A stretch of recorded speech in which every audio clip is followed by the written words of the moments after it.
Have you ever finished or played a game and thought, wow, I need more of that? This is usually a good indicator that you found a game or series that will stick with you for life. And recently I beat Metroid Prime Remastered for the very first time. One of the highest rated games of all time, and it's just so good it frankly frustrates me. This game is just so dang high. And now I've been a Metroid fan for some time now, and I've played and loved every 2D Metroid game in the series. In those games, the gameplay and exploration merge together perfectly like a peanut butter and crack sandwich. Don't knock it till you try it. And Prime has one of the most immersive atmospheres I have ever experienced in a game. And it looks even more extraordinary on an OLED. Okay, but why am I calling this game frustratingly unique? Do I just get mad at everything that's a little bit different? Or is that besides for the other Prime games, there's nothing else like this series? I want you to think of one other game series that is like the Metroid Prime games. I'm gonna guess it was a little difficult. And now, there's a lot of games that are very similar, but Metroid Prime is an action-adventure game. It's a first-person shooter. It's a Metroidvania. I know, it blows my mind too. And in my opinion, it even takes some elements from something like the Zelda series. And I have truly played nothing else like it. But enough of the intro, let's get right into the game and talk about one of the most unique and highly rated games of all time. Metroid Prime starts off with our leading lady, Samus Aran, alone in space doing some space pirate hunting. The opening 20 to 30 minutes is a vertical slice of what's to come, where Samus has a decent amount of upgrades to show the player what to expect for the game before they get taken away. It's an exhilarating opening hour with a cool boss fight and escape sequence, and it all leads up to Samus getting stranded on Tallon, Roman numeral 4, our setting for the remainder of the game. Right off the bat, the world of Tallon is beautiful, and I know I'm playing the remastered, but whatever magic Metroid dust they sprinkled on the GameCube version back in the day makes every environment so eye-catching. But now that Samus has landed, she's still a little naked and has got her core abilities taken away, so you gotta go find them. And once you get them back, they're all pretty much all the same as you'd find in a 2D Metroid games, from different beams and missiles, to the morph ball, to a double jump, and of course, different suit upgrades. And I absolutely love that this game focuses on movement while shooting as opposed to just aiming. In Metroid Prime, you're able to just lock onto an enemy and blast away while strafing and jumping around to dodge all the enemies, and it's really just dodge, dodge, dodge. This playstyle is perfect for someone who aims about as well as a one-eyed bat, especially with controller. Usually when I play a first-person shooter type game like a BioShock or a Doom, two of the only other first-person shooters I've really played, I try to play those games on PC with a mouse and keyboard, but here there's really no need to do that. The remastered version allows you to choose between different control schemes, and which is another reason why I found this version just much more approachable. Back in the day when I tried the original Metroid Prime on GameCube, I could just never get past the opening hour and the old control scheme, and here I was able to play the entire game with a dual stick aiming controls. This game also has a major fetish for scanning things with different visors, the most important being the scan visor, which allows you to scan something in the overworld to learn a little bit more about the lore or discover an enemy's weakness, which is essential since a lot of the enemies can only be damaged with a very specific type of beam or weapon. For me, this worked out pretty well though. I can see how someone might find it a little bit annoying though to scan every single alien blob in sight, but it's either going to be really addictive or you're gonna find it really cumbersome. But that's really the gist of the main open world combat without spoiling too much, but I would like to talk a little bit more about the bosses, as that's where things start to look a little bit more Ocarina-like. In the main open world-like area, it's mostly just traverse around with your movement abilities, discover new secrets, and blast enemies. Eventually though, you're gonna run into the big baddie of the region, and this is where things get a little unique.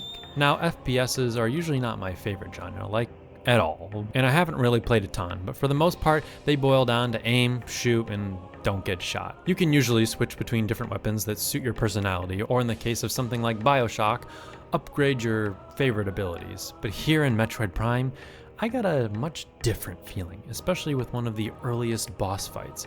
It felt very Zelda-esque in my opinion. You need to go around and hit these little mirrors that open up the boss for some Mighty Morphin bomb action. It's pretty simple, but I couldn't get out of my head that every time Samus was dodging, I wasn't hearing a hoop, ha, hey-ya! And I feel like you could just take this game and put it in a Zelda game. just swap out Samus's gun arm for Link's boomerang, hit those mirrors, open up the boss, and Link will just throw a bomb into the flower thing or whatever.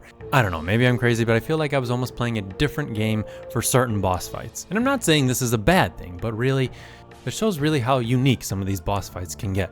Now, there are still a lot of fights that are just shoot the enemy a ton, but most seem to go the route of use your new weapon or ability to beat this boss, and I think 3D Zelda fans like myself should really give this game a shot. There's also a decent challenge throughout the game, and it didn't really feel like a cakewalk at all, but some enemies did feel a little too damage spongy. However, if there's one thing that makes this game truly unique, that is of course that it's still a non-linear 3D Metroidvania. Not only does this game have a bunch of FPS shooting, action, and fun traversal mechanics, but there's also a ton of backtracking, locating secrets, and getting upgrades that allow you to unlock new areas and uncover the world's dark secrets. If you love Metroidvanias, you know what I'm talking about, and is arguably one of the most addictive parts of that genre. Here I would say it does a pretty good job, but not perfect because the game's 3D and there's not like a super sprint option, so backtracking does take a little bit longer than normal. But you can also just get freakishly absorbed into this game. I only played the game maybe about 4 or 5 times, and each play session was multiple hours long. I just couldn't get away from this game. Prime is like the Dyson vacuum of games. It's a high quality, it sucks you in and just never lets you go. The only time this did become a little bit annoying is when you need to collect those Chozo artifacts, because you're gonna need to collect all 12 in order to proceed to the final area. And now, maybe this is my fault for not paying attention, or the game maybe just explained it poorly, but towards the end, it ended up becoming a Banjo-Kazooie type game where I was collecting everything in sight and trying to find all these Chozo artifacts. And hey, you know what? Comment skill issue down below if you're complaining that I have this problem, but because I know you want to right now anyways. I know who you commenters are. Now, as much as I do love this game for all its uniqueness and high quality, it does have a couple of issues and things I'm hoping that they improve on in the next couple of games, which I've never tried before. First, the maps are pretty good, but I don't know, there's definitely a few times that I got lost and I was just spinning around the little 3D map like an idiot. I would also kind of like to have some sort of custom map markers or something to help me locate my goal. Every once in a while, they'll put a question mark where you need to go, but I would still really be nice to have your own custom ones. Some of the late game checkpoints are also very brutal in my opinion, where death will put you like 30 or more minutes back and you have to gain all that progress again. And this is especially frustrating when you die to some like minor platforming area. And it's one thing when it happens in like a 2D Metroid game, as it's a little easier to get back to the spot you were at, but here with that extra dimension, it just takes a lot longer. And again, there's no real super sprint button to make it a little faster. And speaking of platforming, I got really tired of holding the right trigger while using the spider ball, especially while playing in the handheld OLED mode model thing. I would just kind of like an accessibility option or something that would allow you to toggle it just to make it a little easier on the hands. And now finally some spoilers for the final 2 bosses, but that Meta Ridley fight, god damn dude, there's just so much waiting around for that singular moment that you can shoot in his mouth. I'm mostly talking about the second phase, and I just felt like I was either shooting around my blaster or was waiting to shoot a missile in it or whatever.